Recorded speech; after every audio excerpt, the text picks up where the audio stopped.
তো গাইস আজকে সকালে ঘুম থেকে উঠে এক কাপ ব্ল্যাক কফি খেয়ে একটু ফ্রেশ হয়ে তারপরে রেডি হয়ে বেরিয়ে গিয়েছিলাম ব্রেকফাস্ট করতে। তো ব্রেকফাস্টে কি কি রয়েছে তোমরা দেখতেই পাচ্ছ, কলা, লুচি, ডিম, তরকারি, আর তারপরে এক কাপ চা খেয়ে তারপরে গাড়ি করে বেরিয়ে পড়লাম ঘুরতে। তো দেখো গাইস, এত সুন্দর দৃশ্য দেখতে দেখতে যেতে কার না ভালো লাগে, বিশাল লাগছিল যেতে তখন।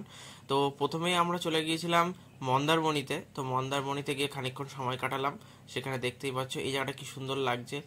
বেশ আগেও একবার এসেছি, তারপরে আরেকবার আসলাম এই নিয়ে তিনবার আসা আমার টোটাল দীঘাতে।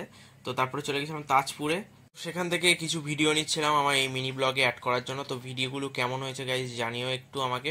তো তারপরে সেখান থেকে একটা ডাব খাচ্ছিলাম। তো দীঘায় গিয়ে যদি ডাব না খাই তাহলে আর কি করলাম। তো সেখান থেকে ডাব খেয়ে বেরিয়ে গেলাম থার্ড ডেস্টিনেশন শঙ্করপুর।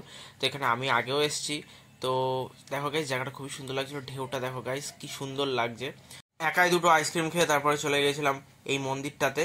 এটা আমার ফোর্থ ডেস্টিনেশন ছিল। তো এই জায়গাটা মোটামুটি খুব একটা ভালো লাগেনি, শুধু এই মাকে ছাড়া আর বাদ বাকি কিছুই। তো তারপরে চলে গেলাম লাস্ট ডেস্টিনেশন মোহনা।